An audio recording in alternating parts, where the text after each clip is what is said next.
ভগবন্ত নিগদতি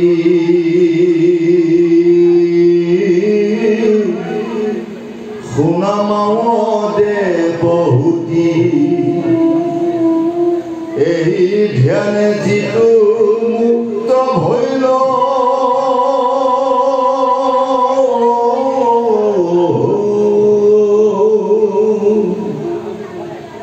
দেহা কোনে দেখে আর কিবা আখে কিবা নাই কিবা আসনতে বহি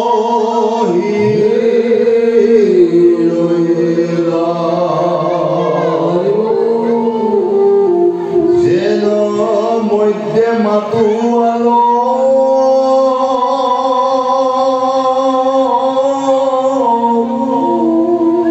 গতিৰ কষ্ট কুশিতো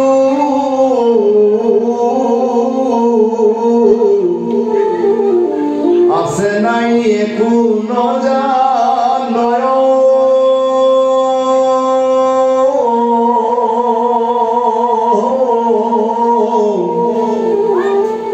যাবে পূৰ্ব কৰ্ম থাকে তাওয়ে প্ৰাণ ইন্দি খমে দেহা কোনো নাখনুহি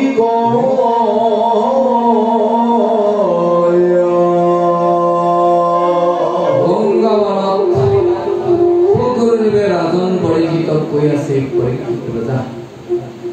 এনেদৰে আজি কপিল ভগৱন্তৰ পিতৃ আশ্ৰমত আজি কপিল ভগৱন্তই আজি দেৱতী মাক কৈ আছে হে মা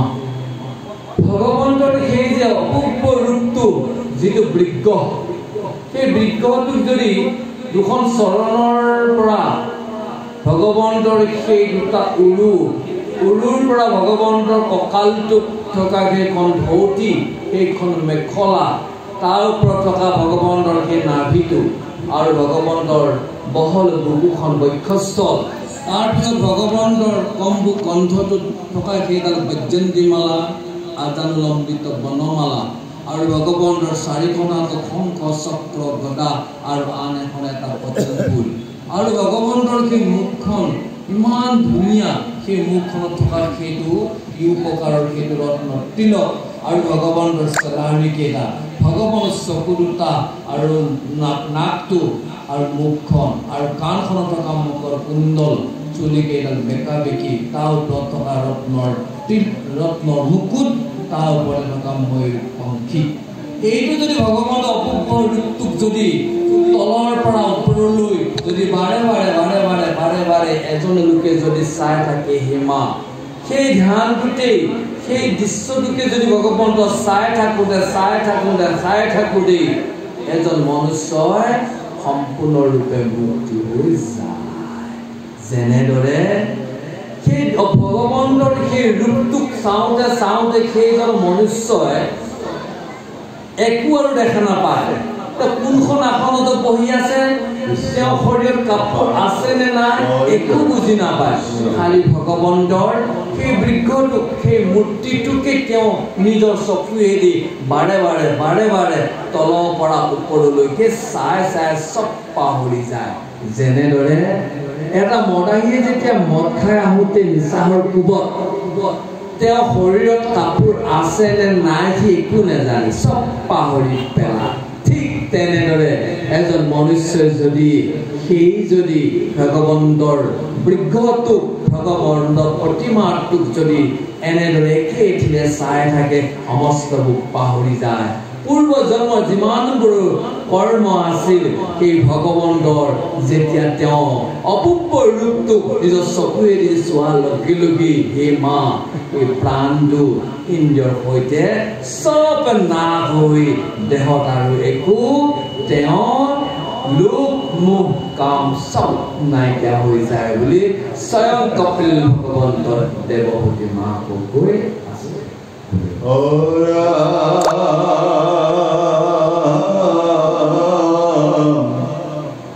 পাছে কর্ম নাশ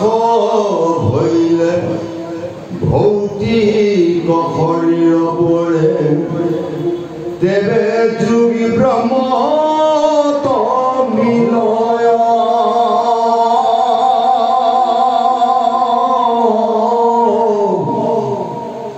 এরা সংসার দুখ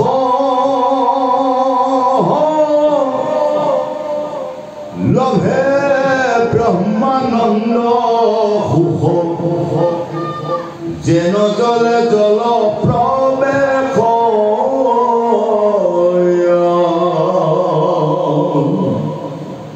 অৰামেহি বুলি কৃপাময় মৌনে ৰহিল অন্ততয়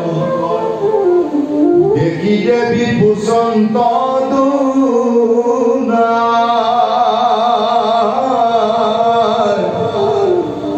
আবে বাপ ভক্তি যুগ বিস্তাৰি বহিউঙ্গ যেন মতে বুঝু অভিপ্ৰায়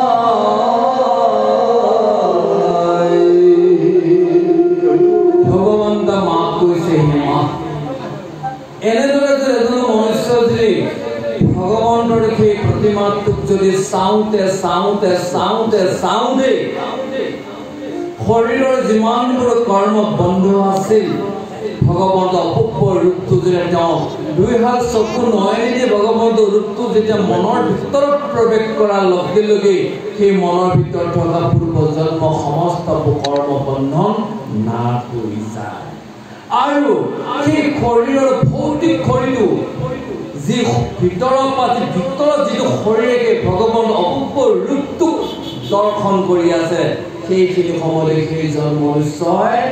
লগে লগে সেইজন পৰম ব্ৰহ্মৰ লগত মিলন হৈ যায় আৰু ভগৱন্তৰ মিলন হোৱাৰ লগে লগে সেইজন মনুষ্যই ব্ৰহ্মানন্দৰ সুখ পায় এইখন ঘৰতে থাকি সেই ভগৱানৰ বৃক্ষৰ সন্মুখতে থাকি তেওঁ মহা আনন্দত সুখ মিলি যায় আৰু সেইখিনি সময়তে সংসাৰৰ দুখ কোনবোৰ দুখ যি শৰীৰৰ দুখ যি মনৰ দুখ যি কপালৰ দুখ ভগৱন্তৰ বৃক্ষটো চাওঁতে চাওঁতে ভগৱন্তৰ ৰূপটো যেতিয়া মনৰ ভিতৰত ভৌতিক শৰীৰ ভিতৰত প্ৰৱেশ কৰাৰ লগে লগেই সেইখিনি সময়তে সংসাৰৰ দুখ চববোৰ এৰাই যায় যেনেদৰে কোবা এটা পুখুৰীত যদি কোবা পৰা পানী অকণমান পৰাৰ লগে লগে সেই পুখুৰীটো চাৰিওফালে পৰিপূৰ্ণ হৈ ভৰি যায় ঠিক তেনেদৰে এই শৰীৰৰ ভিতৰত যেতিয়া ভগৱন্তৰ অপূৰ্ব ৰূপটো প্ৰৱেশ কৰাৰ লগে লগে সংসাৰৰ সমস্ত দুখবোৰ নাইকিয়া হৈ যায় এইবুলি ভগৱন্ত কপিল ভগৱানে দেৱভূতি মাকক কৈ সেই পৰীক্ষিতে যাম ভগৱন্ত মনে মনে ৰৈ থাকিল আৰু মনে মনে থৈ ৰখি থকাৰ পিছতে আজি আকৌ পুনৰূপী তেওঁৰ মাক দেৱহূতিয়ে সুধিলে হে মোৰ বাপ কেনেদৰেনো সেইজন ভগৱন্তৰ লগত কেনেদৰে এজন মনুষ্যই ভক্তি কৰিলে যোগ হ'ব পাৰে অৰ্থাৎ তেওঁৰ লগত মিলন হ'ব পাৰে মোক আকৌ মোক বুজাই দিয়ক মোৰ এইখিনি শুনিবলৈ মোৰ বৰ মন গৈছে বুলি মাকে পুতেকক প্ৰশ্ন কৰিছিল ভোগে পৰীক্ষিত হৈ ৰাম আৰু জীৱ সমস্ত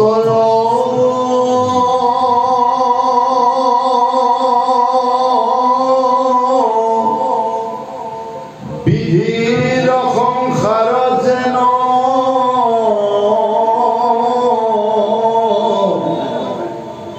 তাকো কৈ প্ৰপঞ্চিয়া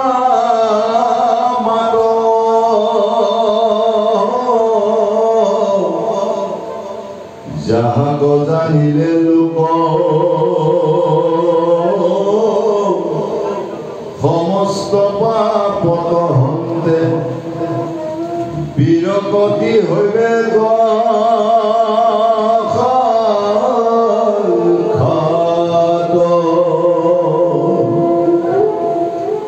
জাত হন্তে হুয়া ভয়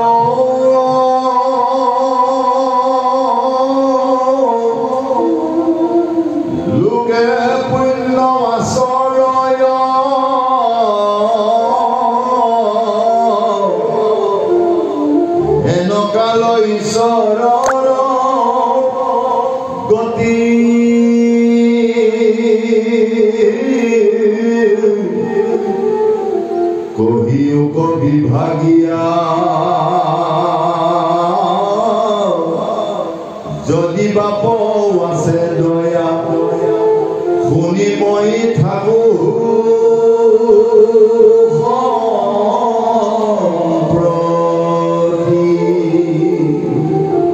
হে মোৰ পুত্ৰ ভগৱন্ত কপিল ভগৱান সংসাৰৰ যিমানবোৰ নীতি নিয়ম বনাই থৈছে জীৱসকলক চলিবৰ কাৰণে এইবোৰ নীতি নিয়মকো তুমি মোক সমস্তবোৰ বিপৰীত মোক কৈ দিয়া আৰু সেইখিনি জানিলে কেনেদৰে সংসাৰ থকা লোকসকলৰ সমস্তবোৰ পাপ কি পাব কেনেদৰে আমি নকৰিবলগীয়া কৰ্মবোৰক কৰি ফুৰিছো কাক কিমান মিছা কথা কৈছো কাক কিমান ফাঁকি দিছো ইত্যাদি ইত্যাদি এইবোৰ পাপ কোনটো বিধিত কোনটো নিয়মত কৰিলে এইবোৰ পাপৰ পৰা একেবাৰে নাইকিয়া হৈ যাব পাৰে সাক্ষাতে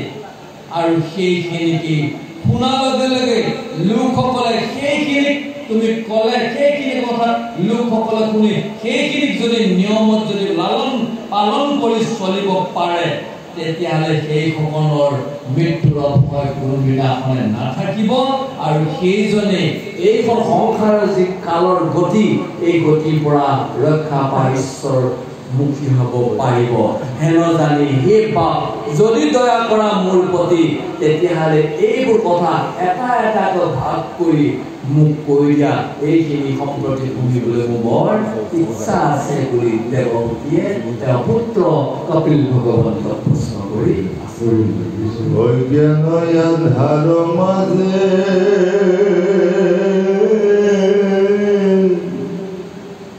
শয়ন কৰিয়া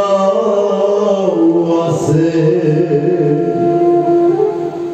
শান্ত হৈয়া জীৱ জগত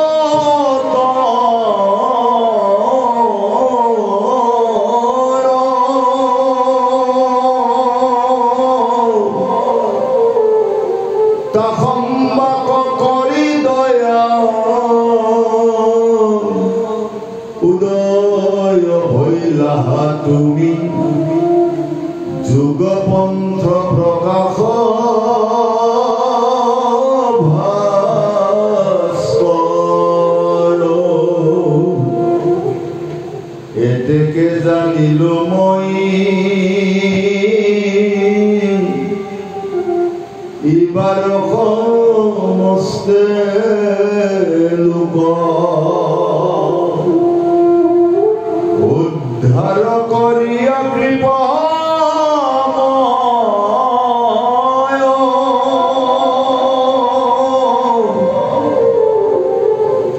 হৰি মোৰ মহাধন্য আছে অসংখ্যাত পুণ্য হেন প্ৰভু ভৈলা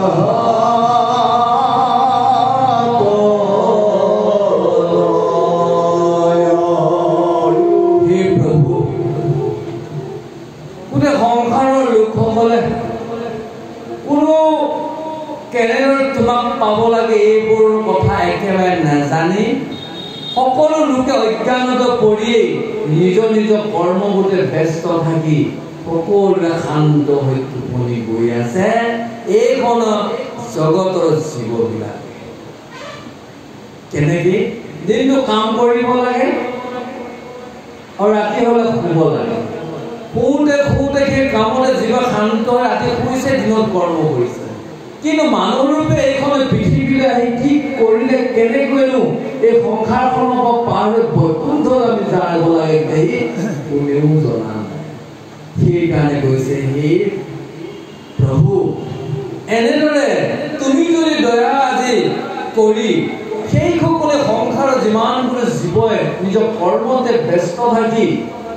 দিনত কৰ্ম কৰিছে ৰাতি খাইছে আৰু শুইছে আৰাম কৰি শান্ত হৈ আছে সেইসকলৰ জীৱই কেনেদৰে মুক্তি পাব লাগে একো নাজানে দেহি সেইকাৰণে তুমি আজি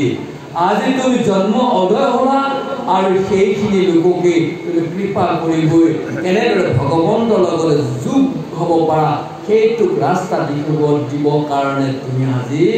ভাস্কৰ প্ৰকাশ হৈ আজি উদিত হ'লা আৰু মই জানিলো সেইখিনি তুমি সমস্ত লোকক কৃপা কৰিবৰ কাৰণে তুমি আজি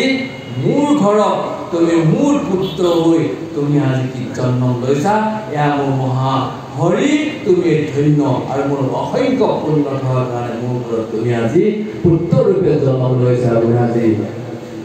কপিল ভগৱন্তৰ মাতিয়ে কপিল ভগৱন্তৰ কৈ আছে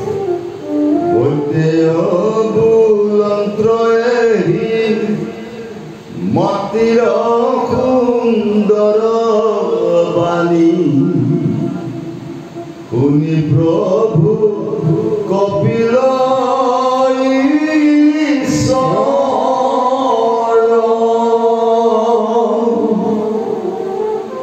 কৃপায়ে পীড়িত হইয়া মাতিলন্ত্ৰ প্ৰশংসিয়া কুশলক চিন্তিয়া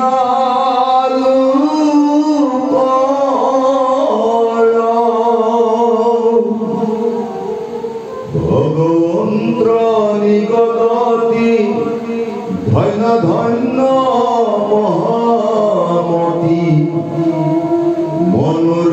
নন্দিনী মোৰ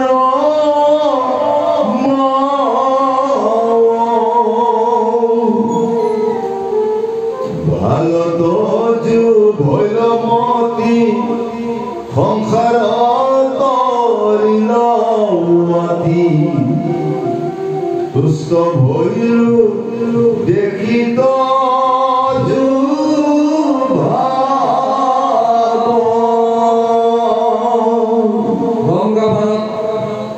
আনন্দ ঘাটে মৈত্ৰ মিলে বিদুৰ কৈছে বিদুৰ মহন্ত এনেদৰে যেতিয়া কপিল ভগৱন্তৰ আগত যেতিয়া মাক সুন্দৰী দেৱহূতি কথাখিনি কৈ আছিল কদম্ব ঋষি আশ্ৰমত এইখিনি মাকৰ ইমান ধুনীয়া কথাখিনি শুনি কপিল ভগৱন্তই আজি কৃপা কৰিবৰ কাৰণে মাকক বৰ প্ৰশংসা কৰি মাক লগালে হে মা তুমি গোটেই জগতখনক মংগল কৰিবৰ কাৰণে তুমি যি চিন্তা কৰিলা তুমি যে স্বয়ংপুৰ মনুৰ যে জীয়ৰী তোমাৰ মনটো যে বৰ ভাল তুমি বৰ ধন্য মা তুমি বৰ ধন্য তোমাৰ মনটো ভাল হোৱা দেখি আজি সংসাৰখনত তৰি এইটো তোমাৰ যিটো ভাৱ আজি দৰ্শন পালো ভগৱানে কৈছে মা মই আজি বৰ সন্তুষ্ট হলো বুলি মৈত্ৰী মুনি বিদুৰক কৈ আছে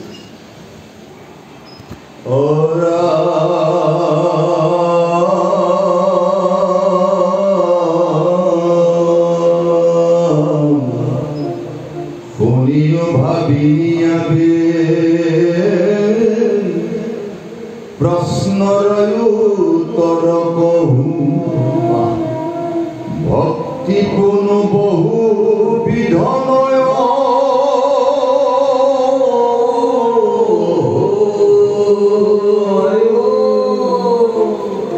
কিন্তু পুৰুষৰ ফল সংকল্পৰ অনুসাৰে ভক্তি নানা মতে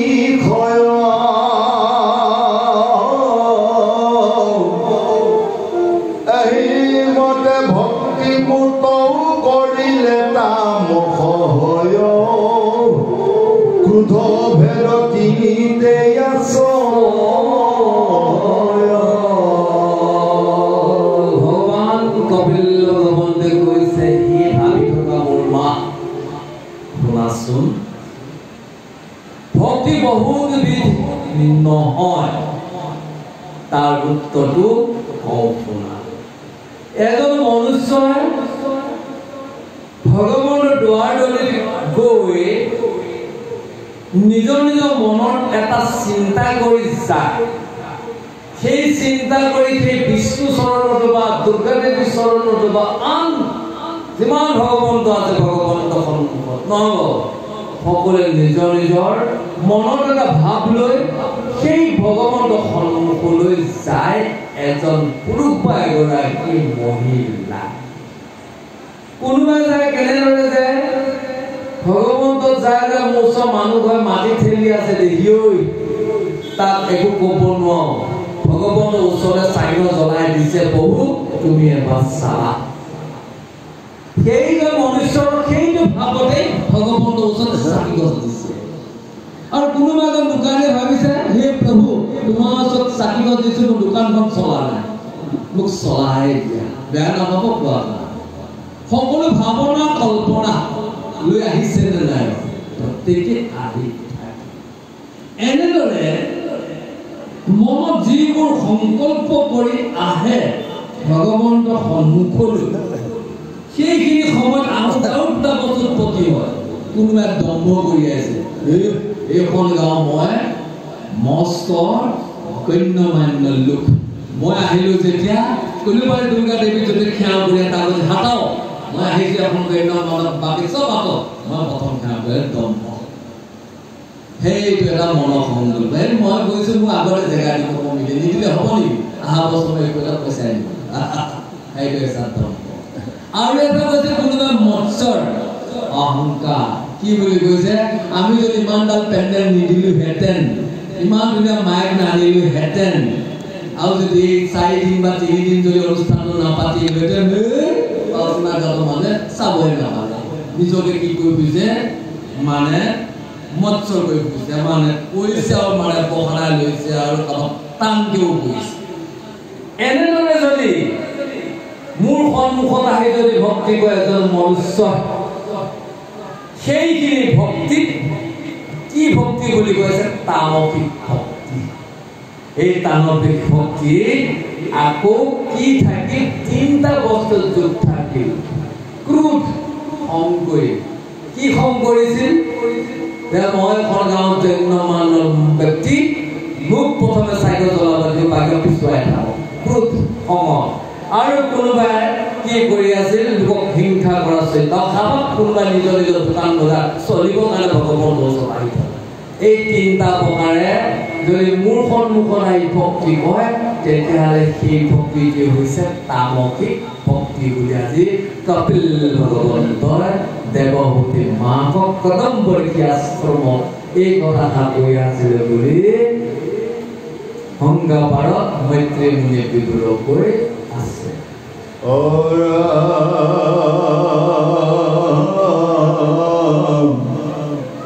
বিষয়ত কৰি আশা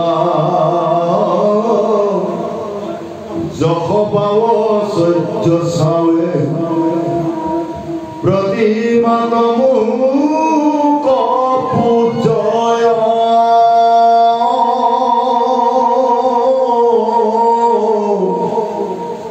তিনি উপকাৰইতো ৰাজস ভকতি মাত্ৰ, তজুৱাকে কহিলো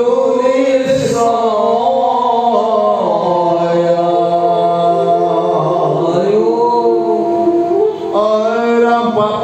মোৰ হৌক নাখ,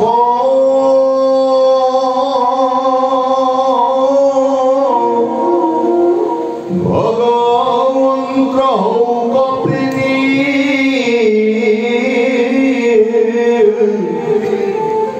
নুহিয় পইচাকে বিধি মানি,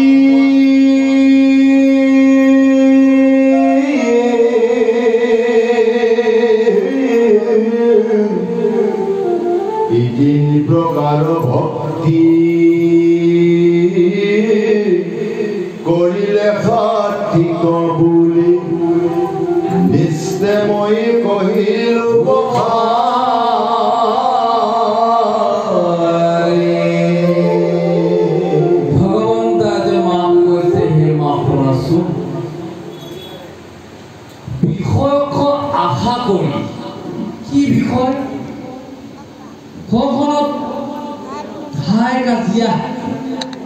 কাজিয়া পেছাল গিয়েকে ঘনীক কথা নুশুনে ঘনীকে গিয়ে কথা নুশুনে ৰাতি গৈ থপ থপ কোবাই আছে দেখিও আৰু ঘৰত আকৌ কি কৰিছে কোনোবা ল'ৰা ছোৱালীক পঢ়িব দিব লাগে মাক দেউতাকৰ টেনচন আজিকালি মোবাইলটো পাই লৈ মাইছে মোবাইল বুকতে ফেচবুক চাওঁতে ৰাতি 2টা বাজি গ'ল ল'ৰা ছোৱালী পঢ়িবলৈ তাত বেয়া পাই গ'ল এইবোৰ বিষয় নহয় জানো মাক দেউতাকে আশা কৰি থাকে মোৰ সন্তানটোৱে ভালদৰে পঢ়া শুনা কৰক ভাল কোৱালিফিকেশ্যন কৰক আৰু এখন ভাৰতৰ নাগৰিক হৈ সুন্দৰদৰে চাকৰি কৰি দেশখনক ধুনীয়াকৈ লালন পালন কৰি এইটো আশা কৰি আৰু ইত্যাদি এইবোৰ আশাক লৈ যদি কোনোবা মোৰ স্থললৈ যদি কোনোবা মাক দেউতাকে ধুনীয়াকৈ এখন পূৰ্ণাংগ ৰূপে যদি সৰাই লৈ পেলাই সেইটো বিষয়ত আশা কৰি আহিছে সেই এটা মোৰ ওচৰলৈ অহা আশাবাদী ভক্তি ভগৱানৰ ওচৰত বহুত এপ্লিকেশ্যন দিয়ে নহয় এইটো আকৌ কোনোবা আহিছে কি জখ নিজে আজি ইমানখিনি কৰ্ম কৰি ফুৰিছো গান গাই ফুৰিছো এই গান গাই ফুৰাটো যেন আৰু ভাৰতবৰ্ষ বা অসমে আৰু জনাজাত হয় সেইটোকে আশা লৈ মন্দিৰলৈ আহিছে প্ৰভু ভগৱন্ত তোমাৰ চৰণত এগছি চাকি আৰু বন্তি আৰু ধূপ দিয়ে টকা এটা দিখা গৈছো মোৰ গানত যেন মোৰ কণ্ঠত আৰু ভাল হৈ থাকে দুনিয়াই যেন মোৰ জপটোক প্ৰচাৰ কৰে 2 নম্বৰ ভক্তি 3 নম্বৰ ভক্তি আৰু কি কৰিছে ঐশ্বৰ্য ইমান ধুনীয়া চাকৰি কৰিছো এইবাৰ যদি বাচনা ঘাটত যদি মাটি পাইছো 10 বিঘা কিনিবলৈ অহা বছৰ মাটি যেন মই গুৱাহাটীত আৰু 20 বিঘা কিনি 7টা মান ঠক কিনিব পাৰো প্ৰভু মোক এইবোৰ ঐশ্বৰ্য দিয়া মই যোনফালে যাওঁ সেইফালে ঠনে ঠানে উপস্থিত কৰি থাকো এনেদৰে আহি যদি মোক পূজা কৰে এইবোৰ পূজা হৈছে মা ৰাজস আশাবাদী ভক্তি 3টা আৰু কোনোবা লোকে আকৌ ঘৰত মিছা কথা ক'লে মোবাইলত থাকি দিছে দেউতাকৰ আগত থাকি দিছে নে নাই দেউতাকে সুধিছিল কলৈ গৈছিলি মই মৰিগাঁৱলৈ গৈছিলো কিজানি ল'ৰাটোৱে এখন গৈ ক'ৰবাত আন্ধা কাম কৰি ৰাতি খাত ডিং ডং গৈ আছে দেউতাকে জানাৰ পিছতো আকৌ পুতেকে ৰাতিপুৱা সময়ত গৈছে নাইও দেউতা মই মনৰ জেগালৈ যোৱা নাই গৈছিলো মৰিগাঁও টাউনলৈ কিন্তু যে মুখত যে গোন্ধ থাকিল নাজানিলে সেই শিশুটিয়ে সেই ল'ৰাটোৱে জানিলে মই দেউতাকক কয় কৰি দিয়া এটা মহা পাপ এইটো পাপৰ পৰা মই কেনেকৈ প্ৰায়শ্চিত্ত হ'ম কাৰণ দেউতাক মিছা কথা ক'লে সেইখিনি পাপ কেনেদৰে নাইকিয়া হ'ব ভগৱন্তৰ চৰণত আশা লৈ আহিল কিন্তু তেওঁ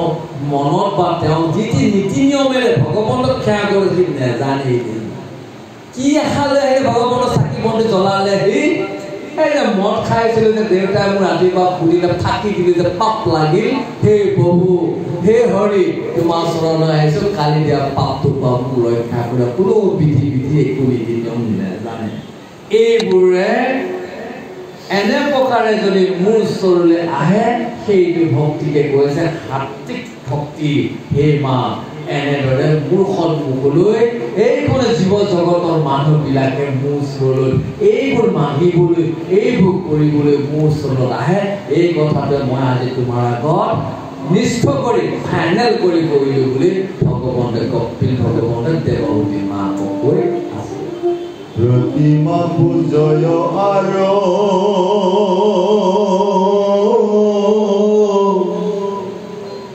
ভেদ ভাৱ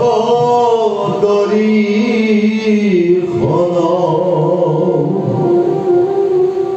তিনি দুখ মানয়াক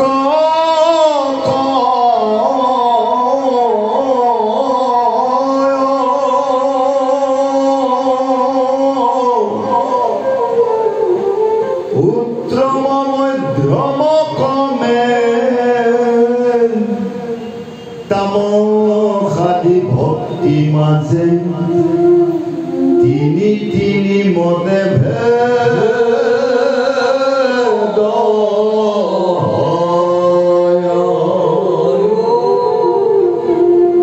একো বিধি নব প্ৰকাৰে হৈ আছে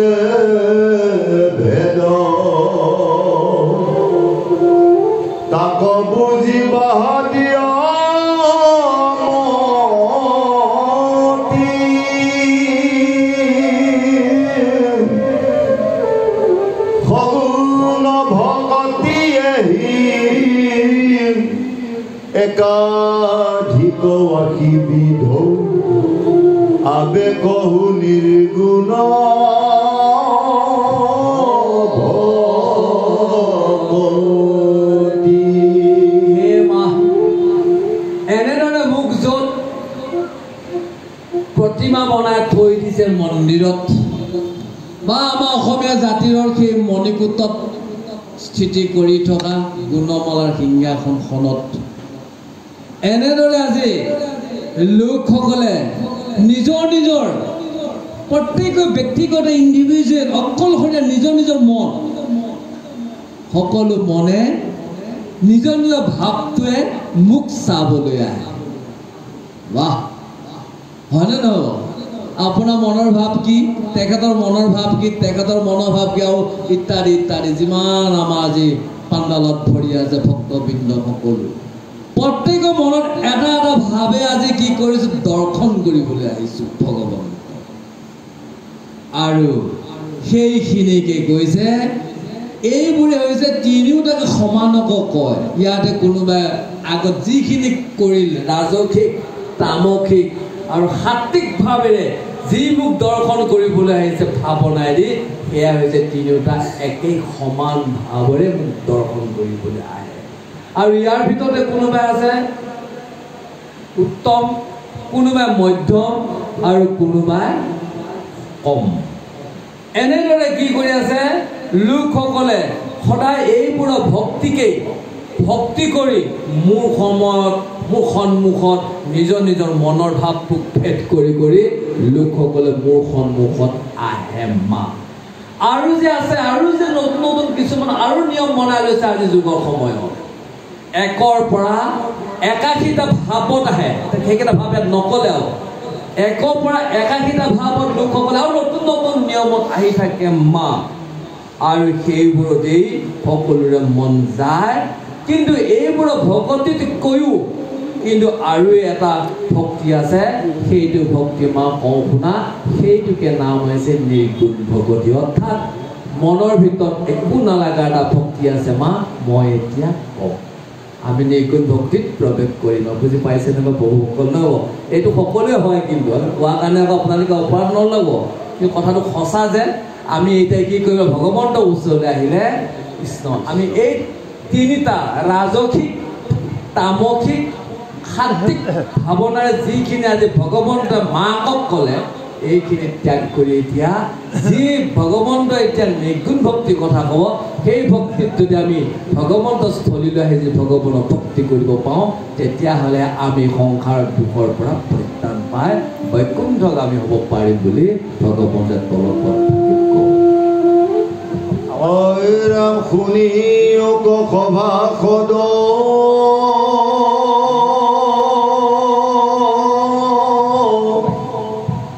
তৃতীয় স্কন্ধৰ পদ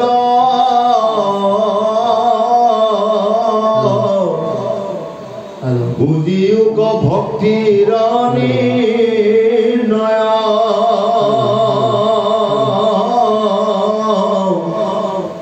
সগুণ ভকতি যত কৰিতাংক পৰিহাৰ নিৰ্গুণক কৰি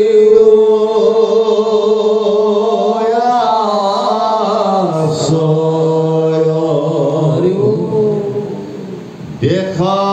কেন কৃপা কৰি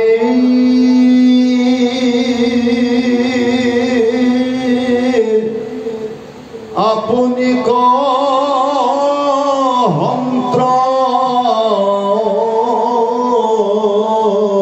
হৰি ভকতিক কৰি নানা ভাগ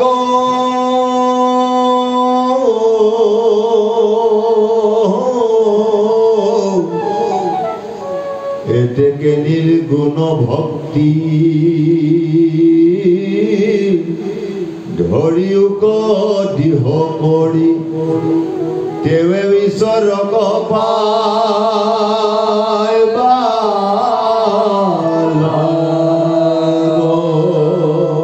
গুৰুজনে আমাক উপদেশ বাণীত ক'লে সেই সভাসদ লোকসকল শুনাচোন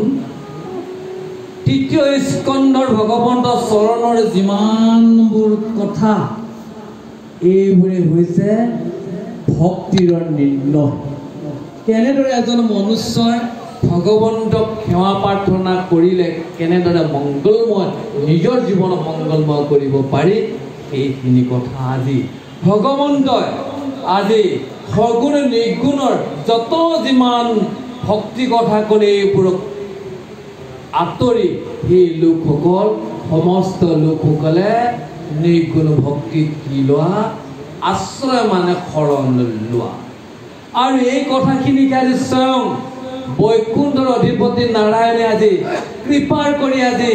কদম্বৰীষী আশ্ৰমত আজি নিজৰ মাকৰ আগত তেওঁ নিজে আজি ভকতিকক ভাগ কৰি কৰি কৈ আছে হেন জানি সেই লোকসকল নিৰ্গুণ ভক্তিক দৃঢ় বিশ্বাস কৰি ভগৱন্ত ঈশ্বৰৰ সদায় অৰ্চন বন্দন কৰা আৰু সেইখিনি ভক্তিহে সেইজন ঈশ্বৰক লগ পাব বুলি আজি গুৰুজনে আমাক উপদেশ বাণী কৈ আছে অয় ৰাম নমো নমো দীন বন্ধু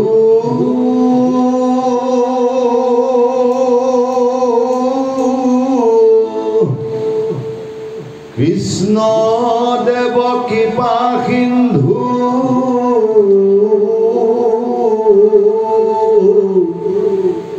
তজু পাৱে পখিলো ৰণ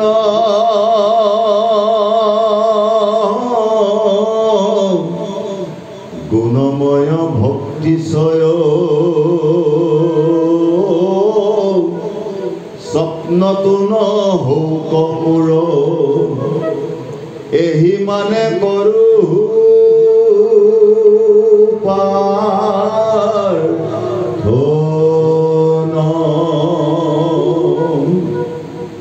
কিন্তু তজু পদে নতি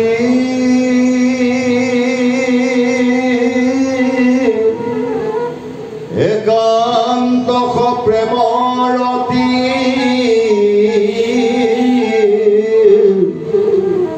লোকমূৰ নকয়ান কাম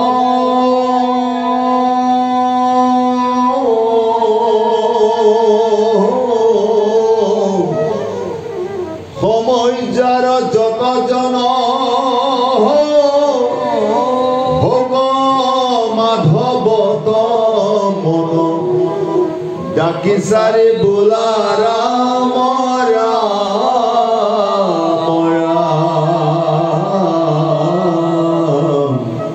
কৃষ্ণ হৰি ৰাম ৰাম